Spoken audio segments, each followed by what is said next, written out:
வணக்கம். மீண்டும் மணிப்பேச்சில் உங்களெல்லாம் சந்திப்பதில் எனக்கு மிக்க மகிழ்ச்சி. இன்னைக்கு ஞாயிற்றுக்கிழமை அன்னைக்கு என்னோட விஷ்ணு இருக்காரு. விஷ்ணு நம்மகிட்ட கூட பேசுறாரு. வணக்கம் சார், எல்லாருக்கும் வணக்கம் சார். இந்த வாரம் கம்மிங் வீக் மார்க்கெட் எப்படி இருக்கும் அப்படிங்கிறது நீங்கள் நினைக்கிறீங்க சார்? ஏன்னா லாஸ்ட் வீக்கில் ஒரு 500 பாயிண்ட் விழுந்திருக்கு. நான் உங்கள்கிட்ட 24,500 கிட்ட போச்சே சொன்னேன். திரும்பி கிராவிட்டி இழுக்கும். கிராவிட்டி இழுத்துடுச்சு. ஃப்ரைடே அன்னைக்கு நாஸ்டாக் திரும்பி விழுந்திருக்கு. ஸோ அண்டு கச்சா எண்ணெய் தேல் வந்து $100 கிட்ட இருக்குது, 98 கிட்ட இருக்குது. இந்தியா பாஸ்கெட் $100 மேலே இருக்குது. ரூபா மேலே ப்ரெஷர் ஜாஸ்தி இருக்குது. நம்மகிட்ட $800 பில்லியன் ரிசர்வ்ஸ் இருந்தாலும் புதுசாக டாலர் ஃப்ளோ வர மாட்டேங்குது. டாலர் அவுட் ஃப்ளோ ஆகிட்டுருக்கு. நம்மகிட்ட கொடுக்க வேண்டிய பணம் இன்றைக்காவது ஒரு நாளைக்கு கவர்மெண்ட் டைரெக்டாக கொடுக்க வேண்டாம், பட் கார்பரேட்ஸ் அவங்கெல்லாம் கொடுக்க வேண்டிய பணம் $1.5 ட்ரில்லியன் வரைக்கும் இருக்குது. எல்லோரும் இன்றைக்கி எடுத்த டாலர் என்ஆர்ஐ எல்லோரும் எடுத்து என்ஆர்ஐ எஃப்சிஎன்ஆர் கூட ஒரு கடன் தான், நாட்டு திரும்பி கொடுக்க வேண்டிய கடன். இதெல்லாம் ஒரே சமயத்தில் போயிடுச்சுன்னா நியர்லி $1.5 ட்ரில்லியன் ஒரு நாளைக்கு கொடுக்கணும். ஸோ ஒரு $700 பில்லியன் ஆக்சுவலாக கேப் இருக்குது. ஏன் இந்த கேப் முக்கியம்னா, நார்மல் டைம்ஸில் இந்த கேப்பை பற்றி பேச வேண்டாம். பட் இன்றைக்கி ஏன் அந்த நார்மல் டைமை கேப் பற்றி பேசுகிறோன்னா, ஒரே நாளில் ஒரு ப்ரெஷர் ஆகி அமெரிக்காவில் இன்ட்ரெஸ்ட் ரேட் ஏற்றினாங்கன்னா ஒரு கான்ஃபிடென்ஸ் வந்து தான், ஒரு டெம்பர் ட்ரான்ஸ்ஃபரன்ஸ் வந்து 200-300 பில்லியன் போனால் கூட நம்ம மேலே ரொம்ப ப்ரெஷராக இருக்கும் அப்படிங்கிறது தெரியுது. ஸோ இந்த 1.5 ட்ரில்லியன் ஒரு 300 ஒரே நாளில் போச்சுன்னா then there can be lot of pressure. Okay. So நம்மளோட எக்ஸ்போர்ட்ஸ் க்ரோ ஆகணும். எக்ஸ்போர்ட்ஸ் க்ரோ ஆனோன்னா இப்போ இன்ஃபோசிஸ் பார்த்தீங்க, டிசிஎஸ் ரிசல்ட்ஸ் பார்த்தீங்க, அதோட real profits has grown faster than revenue. This is because of depreciation. So rupee depreciation is good for India. 105-110 வரைக்கும் ரூபா போச்சுன்னா இந்த ஐடி இண்டஸ்ட்ரிக்கும் ஃபார்மா இண்டஸ்ட்ரிக்கும் ஒரு லீஸ் ஆஃப் லைஃப் கிடைக்கும். பட் அந்த ஆப்போசிட் சைடில் வந்து விலைவாசி ஏறும்.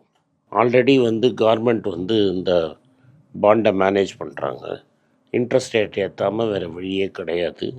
கூடிய சீக்கிரம் இதுவும் ஒரு 6 மாதம் 8 மாதத்துக்குள்ளே இந்தியா இன்ட்ரெஸ்ட் ரேட்டை ஏற்றுறதை தவிர வேறு ஒன்றும் வாய்ப்பு கிடையாது. இதுதான் long term scenario. Now mutual fund வாங்குவாங்க, எஃப்ஐஐ விற்பாங்க, அந்த படலம் போகும். அமெரிக்காவில் ஏதாவது மேஜர் டெவலப்மெண்ட் ஆச்சுன்னா டபக்கு 500 பாயிண்ட் கொடுத்துட்டு அங்கே ஃப்ளோட் ஆகும். That is 22,500 to 20. அமெரிக்காவில் ப்ராப்ளம் தான். 22,500 to 23 கொஞ்ச நாள் ரெசிஸ்டன்ஸ் இருக்கும். ஒன்றும் இல்லை, அங்கே பெரிய டெவலப்மெண்ட் இல்லை, அங்கே ஃப்ளாட்டாக இருக்குன்னா இதே ரேஞ்சில் ஒரு நேரோ ரேஞ்சு 100-200 பாயிண்ட் ரேஞ்சில் ட்ரேட் ஆகும். அங்கே வார் முடிஞ்சிடுச்சு, நாங்கள் கட்டிப்பிடி வைத்தியம் பண்ணிட்டோம் அப்படின்னாங்கன்னா இப்போதைக்கு டெம்பரரியாக ஒரு 500-600 பாயிண்ட் ஏறும். 23,600 24,300 வரைக்கும் போகலாம். ஸோ இந்த long range depending on news cycle பொறுத்து 24,300 to 23,500 வரைக்கும் மார்க்கெட் மேலேயும் கீழேயும் போகலாம். Okay, fine sir. இப்போது நிறைய வீடியோஸ் இந்த 10-20 நாளில் பார்க்க முடிஞ்சுது. கோல்டு விலை இன்னும் விழும், அதனால் வாங்கி வச்சு நல்ல ரேட்டில் வாங்கி வச்சுருந்தா விற்றுருங்க அப்படின்னு நிறைய வீடியோஸ் பார்க்க. நான் வந்து ட்ரேடர் கிடையாது. இப்போ விற்றீங்கன்னா உங்களோட மேக்கிங் சார்ஜ் அது இதெல்லாம் போகும். அதனால் ஈவன் 3,000 ரூபாய்க்கு வாங்கிட்டு 15,000 ரூபாய்க்கு இருந்தால் கூட தயவு செஞ்சு விற்காதீங்க. Okay. Yes, there will be a fall. 10% டாலரில் விழலாம். பட் டாலரில் 3.6 போச்சுன்னா ரூபாவில் அது இப்போ 10%லாம் போகாது. ரூபாவில் 11, ஏன்னா ரூபாவும் கீழே விழும். ஸோ ரூபா 10% 7-8% விழுந்ததுன்னா ஒரு 2-3% ஃபால் இருக்கும். ஏன்னா நீங்கள் சொல்கிறது எப்போ அது ப்ராப்ளம் இல்லைன்னா, கோல்டு 10% விழுந்து ரூபா அப்படியே ஸ்டடியாக இருந்தால் இங்கேயும் ஒரு 10% விழும். பட் இங்கே ரூபா ஸ்டடியாக இருக்காது. டாலர் இன்ட்ரெஸ்ட் ரேட் ஏற்றுறச்சு உங்கள் ரூபா மேலேயும் ப்ரெஷர் வரும். ஸோ அங்கே $3,200 இங்கே 105-106 போகும். ஸோ அந்த இம்பேக்ட் அவ்வளோ இருக்கும், ஆனால் இவ்வளோ இருக்காது. ஓகே, நீங்கள் சொல்கிறது ஃபிசிக்கல் கோல்டு ஜுவல்லரிக்கு எடுத்துக்கிறேன் சார். கோல்டு பீஸ்க்கு, ஏன்னா ஒரு லாங் டேர்மில் ஒரு வருஷத்துக்கு அப்புறம் கோல்டு ரேட் ஏறப்போகுது அப்படின்னா கோல்டு பீஸில் எனக்கு அதெல்லாம் ஒன்றும் லாஸ் இல்லையே. விற்றிங்கன்னா நீங்கள் கேபிட்டல் கெயின்ஸ் கட்டணும். டேக்ஸ் மட்டும்தான் கட்டுற மாதிரி இருக்கும். பட் ஆல்ரெடி நான் வந்து 50 ரூபா அப்படின்னு வாங்கணும்போது இன்றைக்கி ஒரு 120 ரூபா 130 ரூபாய்க்கு நான் விற்கிறேன்னு வச்சுக்கோங்க சார். எனக்கு அதுலேயே மோர் தென் 100% இருக்குது. அதில் ஒரு 10% 12.5% கேபிட்டல் கெயின்ஸ் கட்டிட்டு போயிடலாம். ரெடினா ஓகே. ஓகே, ஸோ கோல்டை ரெண்டாக பிரிக்கலாம். ஃபிசிக்கல் கோல்டுனா எதுவும் பண்ண வேண்டாம், அமைதியாக வச்சுக்கலாம். இதே கோல்ட் பீஸ் அப்படின்னா கொடுத்துட்டு வேணா என்ன வாங்க கேட்டிங்கன்னா வேணாம், என்ன கேட்டால் அப்படியே வச்சு மறந்துருங்க. மறந்துடுங்க. Don't try that short term trade. நீங்கள் விற்றப்புறம் அமெரிக்காவில் வேறு ஏதாவது ஆகி ஒரேடியாக அவன் நோட்டை பிரிண்ட் அடிச்சு அது இப்போ 2000 இறங்கிறதுக்கு பதிலாக 1000 ஏறிடுச்சுன்னு வச்சுக்கோங்க. அப்போ நீங்கள் சொன்னீங்க, என்னை பொறுத்த வரைக்கும் வாங்கிறதுக்கு சொல்கிறேன், இன்னும் 6 மாதத்துல இறங்கணும். அந்த இறங்குங்கிறதுக்காக நான் ட்ரேட் பண்ணுறேன்னு ட்ரேட் பண்ணிவிட்டு மாட்டிக்கிட்டிங்கன்னா எனக்கு தெரியாது. சொல்லுங்கள். மாட்டுவீங்க, நிறைய பேர் அது மாதிரி மாட்டியிருக்காங்க. வெள்ளியை கம்ப்ளீட்டாக அவாய்ட் பண்ணிட்டு, ஏன்னா கவர்மெண்ட் ஆர்டிஃபிஷியலாக வச்சுருக்காங்க. நீ மார்க்கெட்டை திறந்து விட்டேன்னா வெள்ளி விலை கீழே விழுந்துடும். ஃபாரின் எக்ஸ்சேஞ்ச் ரிசர்வ் காப்பாற்றுறதுக்காக இதை வந்து நிறுத்தி வச்சுருக்காங்க வெள்ளி எக்ஸ்போர்ட்டை. தயவுசெய்து வெள்ளியில் மாட்டிக்காதீங்க. Okay sir. நீங்கள் இந்த கோல்டு விற்கிறதுக்கு ஷார்ட் டேர்ம் கேபிட்டல் கெயின் நேற்று வினோத் வந்து ஒரு வீடியோ ட்வீட் கூட போட்டிருந்தான். அலுமினியம் கேனோட விலை 30 ரூபாய் ஏறி இருக்குன்னு டயட் கோக்கில்.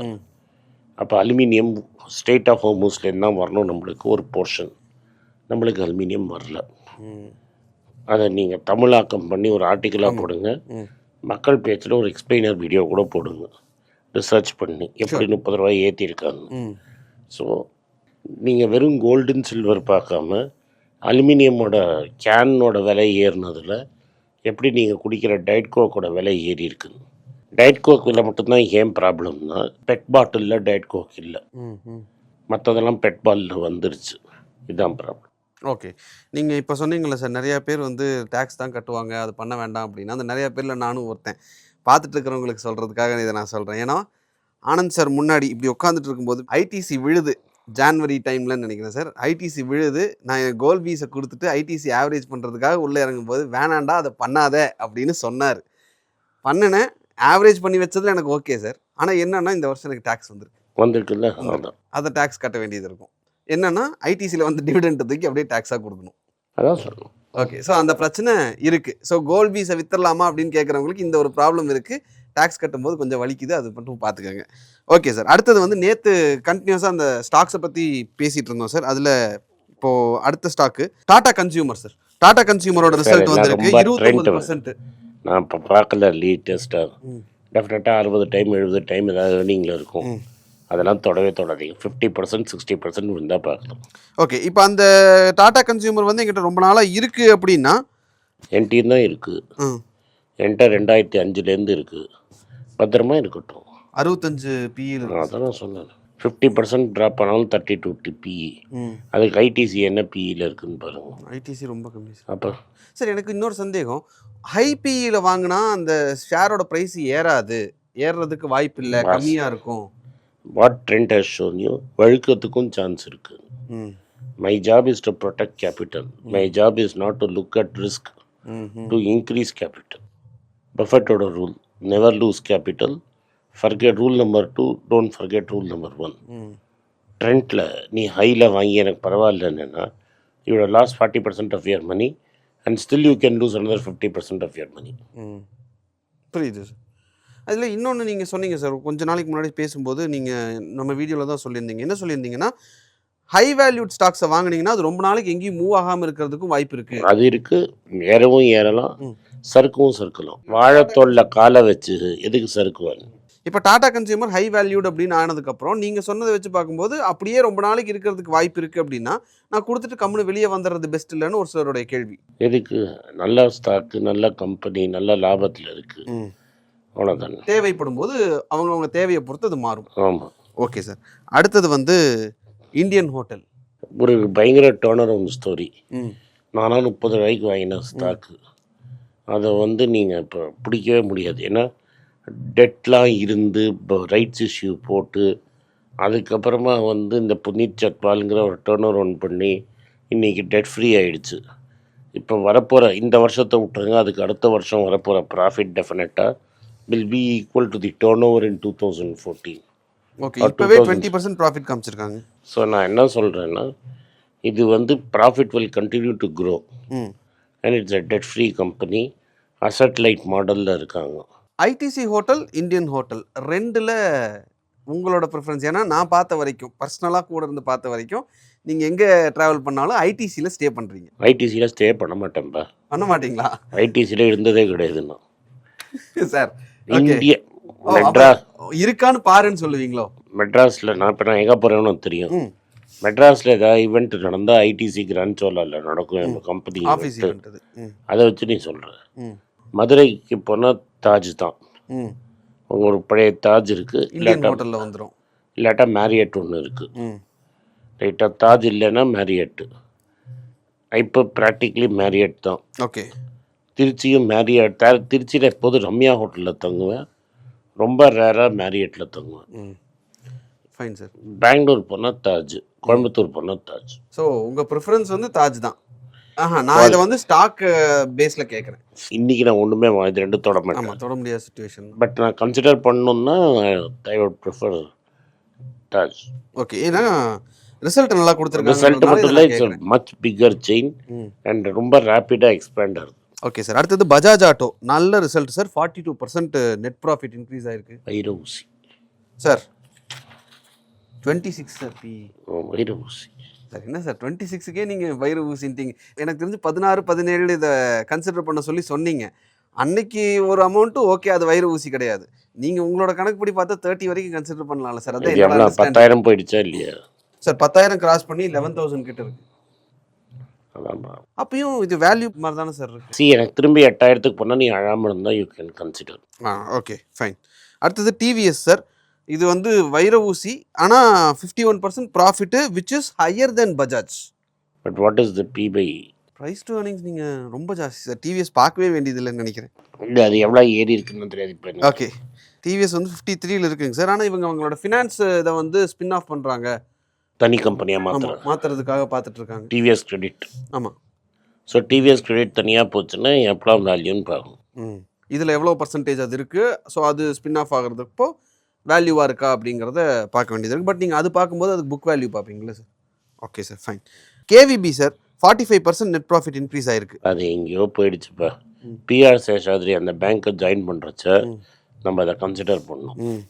அப்போ லோ 50 கீழே இருந்தது, இப்போ அது வந்து 6 மடங்கு 7 மடங்கு ஏறிடுச்சு. இண்டஸ்இண்ட் பேங்க் 72% இன்க்ரீஸ் ஆயிருக்கு சார். சரி, பட் நம்ம கன்சிடர் பண்ணதுலேருந்து ரொம்ப ஏறிடுச்சு. 655, 65. இப்போ எவ்வளோ? இப்போ அரௌண்ட் 1000 கிட்ட இருக்குது சார், அரௌண்ட் 1000. ஆனால் இதில் இன்னொன்று சொல்லியிருக்காங்க சார், அவங்களோட ப்ராஃபிட் இன்க்ரீஸ் ஆனதில் ROA எங்களுக்கு 1% டார்கெட் வச்சு நாங்கள் அதை அச்சீவ் பண்ணாலும் எங்களுக்கு ஆனுவல் ப்ராஃபிட் 5,500 crore இன்க்ரீஸ் ஆகும். அதை வச்சு நம்ம புக் வேல்யூ கால்குலேட் பண்ணால் அரௌண்ட் 900 rupees புக் வேல்யூவே வந்துடும் அப்படின்றது இப்போ ஒரு சின்ன கால்குலேஷன் சார். அப்போ இன்னைக்கு ப்ரைஸ் பார்த்தா ஆல்மோஸ்ட் அதே ரேஞ்சில் தான் இருக்குது. ஆமாம், which is equivalent to South Indian bank or Karnataka bank, அந்த மாதிரி பார்க்கலாமா இதை? அப்படின்னு பார்க்க மாட்டேன்னா இது lot of controversies was there. So இது வந்து ஒரு பீரியட் ஆஃப் டைம் 1,500 வரைக்கும் போகும். If you had considered at 600, 650, it's a great entry point or great place to consider. இப்போ வந்து it's okay place to consider. Okay, என்ன சார் இதுலேயே உங்களுக்கு ஓகே ரேட்டு அந்த ப்ரைஸ் வந்து நீங்கள் அப்போ நம்ம பேசுனதுக்கும் இப்போ இருக்கிறதுக்குமே பார்த்தா 400 ரூபா கிட்ட இருக்கு. 470% ஏறின அப்புறம் why do you want to get it? Yes sir, around 60 to 70% ஏறி இருக்குது. Okay cool.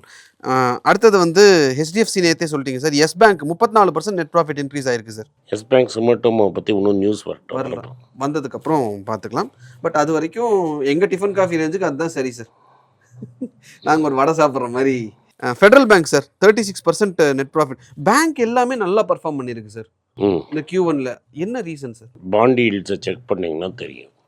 ஓகே, ஸோ பாண்டில் ப்ராஃபிட் இன்கம் எப்படி இருக்குன்னு பார்க்கும். ஓகே, ஒன்று பாண்டு, இன்னொன்று வந்து என்பிஏ ரைட் பேக் பார்க்கணும். இது ரெண்டும் பார்த்தா தெரிஞ்சிடும். Okay sir. அடுத்தது வந்து சரி, Federal Bank as of now நீங்கள் அது சொன்னப்போ எனக்கு தெரிஞ்சு 90, 85. இப்போ அது எங்கேயோ போயிடுச்சு. It is 2 times book, 2.3 times book.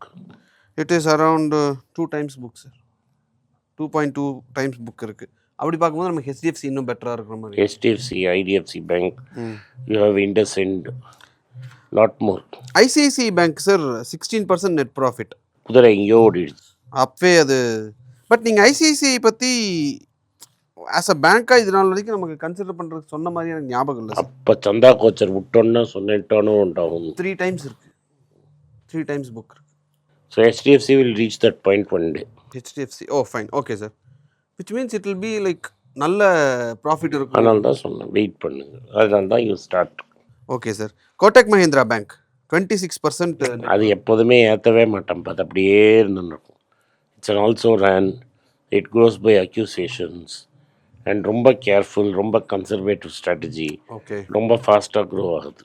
ரொம்ப ஃபாஸ்ட்டாக க்ரோ ஆகாது அப்படிங்கிறப்ப அது சேஃப் பெட்டுன்னு நம்ம பார்க்கலாம். அதுக்கு தான் நம்ம எவ்வளவோ வந்துட்டோம். Okay fine. ஸ்டாக் மார்க்கெட்டுக்குள்ளே வந்ததுக்கப்புறம் நீங்கள் சேஃபாக பேங்க் நிறைய இருக்குது. ஸோ நம்மகிட்ட we have too many banks. Okay sir fine sir. And இப்போ கடைசியாக வந்து எல்லாரும் ரொம்ப நாளாக கேட்டுட்டு இருந்தது Spandana Sphoorty.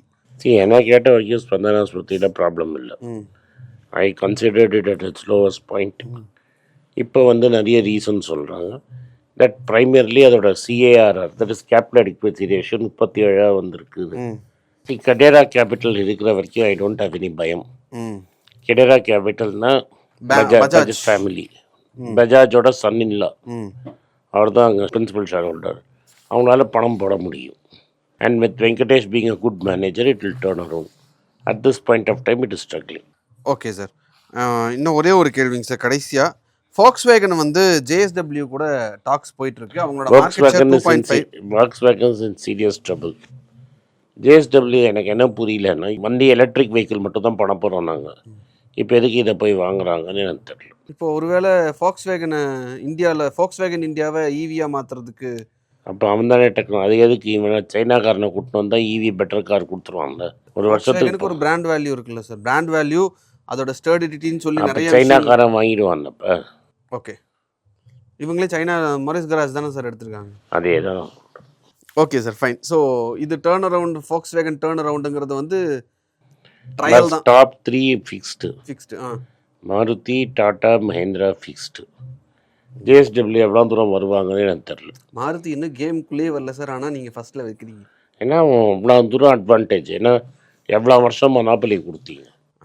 Okay sir fine, thank you sir. So ஒரு ஏறக்குறைய ஒரு 18லேருந்து 20 ஸ்டாக் வரைக்கும் நம்ம இன்னைக்கு பார்த்துருக்கோம். Thank you sir. நன்றி, வணக்கம். இந்த வீடியோ உங்களுக்கு பிடிச்சிருந்தா இந்த வீடியோவை லைக் பண்ணுங்கள், எங்கள் சேனலை சப்ஸ்கிரைப் பண்ணுங்கள், பெல் நோட்டிஃபிகேஷன் தட்டுங்க.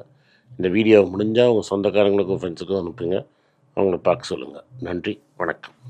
எல்லாருக்கும் வணக்கம். எல்லாருக்கும் ஒரு இம்பார்ட்டண்ட் அறிவிப்பு. நான் யார்ட்டையுமே பணம் வாங்குறது கிடையாது. நான் யாரையும் டைரெக்டாக கன்சல்ட் பண்ணுறது கிடையாது. என் பேரை சொல்லி நிறைய ஸ்கேம் நடக்குது. டெலிகிராம் குரூப், வாட்ஸ்அப் குரூப்னு. எனக்கு இருக்கிற வாட்ஸ்அப் குரூப்னால் சும்மா இன்ஃபர்மேஷனுக்கு மட்டும்தான். நான் செபி ரிஜிஸ்டர்ட் அட்வைசர் கிடையாது. நான் சேனல் நடத்துறது எஜுகேஷன் பர்பஸ். அதில் ப்ரைஸே பேச மாட்டேன். இதை வாங்கு அதை வித்துருன்னு சொல்லவும் மாட்டேன். என் பேரை சொல்லி பண்ணுறாங்கன்னா ஏமாந்துடாதீங்க. நன்றி, வணக்கம். எல்லாருக்கும் வணக்கம். குழந்தைங்களுக்காக ஃபைனான்ஷியல் லிட்ரஸி, மணி ஃபார் நத்திங்னு 2வது பார்ட்டு. அண்ட் இதில் வந்து செக் எழுதுறது எப்படி, டெபாசிட் ஸ்லிப் எழுதுறது எப்படி, பணம் எப்படி வந்தது, பார்ட்டர்லேருந்து டிமானிட்டைசேஷன் வரைக்கும் எல்லாத்தையும் கவர் பண்ணியிருக்கோம். உங்கள் குழந்தைங்க அப் டு ஏஜ் 10, 12க்கு ரொம்ப யூஸ்ஃபுல்லாக இருக்கும். இந்த புக்கு இப்போதைக்கு ஒரு ஸ்பெஷல் ப்ரைஸில் 450 ரூபாய்க்கு கொடுக்குறோம். இதை யூஸ் பண்ணிக்கங்க. நன்றி, வணக்கம். moneypage.com வெப்சைட்டை சப்ஸ்கிரைப் பண்ணுங்கள். ஒரு வாரத்துக்கு 4 ப்ரீமியம் ஆர்டிக்கலும், ஃப்ரீ ஆர்டிகல்ஸ் ஒரு 10லேருந்து 15 நாங்கள் போடுறோம். இது சப்ஸ்கிரிப்ஷன் ஒரு மாதத்துக்கு 99 ரூபா தான். இங்கே சொல்கிற கான்செப்ட்ஸை கிரேட்டாக எக்ஸ்பேண்ட் பண்ணி போடுறோம். நீங்கள் படிச்சிங்கன்னா உங்களுக்கு யூஸ்ஃபுல்லாக இருக்கும். நன்றி, வணக்கம். வணக்கம். குழந்தைங்களுக்காக ஒரு புஸ்தகம் லான்ச் பண்ணோம். அது ரொம்ப சக்ஸஸ்ஃபுல்லாக இருக்குது. யாருக்கெல்லாம் அந்த புஸ்தகம் போகணுமோ எங்கள் டீமுக்கு கான்டாக்ட் பண்ணுங்கள். கீழே இருக்கிற நம்பர்லேயும் வெப்சைட்லேயும் கான்டாக்ட் பண்ணிங்கன்னா உங்களுக்கு அந்த புஸ்தகத்தை நீங்கள் வாங்கிக்கலாம். மற்ற எங்கள் புஸ்தகமும் அவைலபிள். எங்கள் வெப்சைட் மூலமாகவும் வாங்கலாம். கீழே இருக்கிற வாட்ஸ்அப் நம்பர்லேயும் மெசேஜ் அனுப்பலாம். நன்றி, வணக்கம்.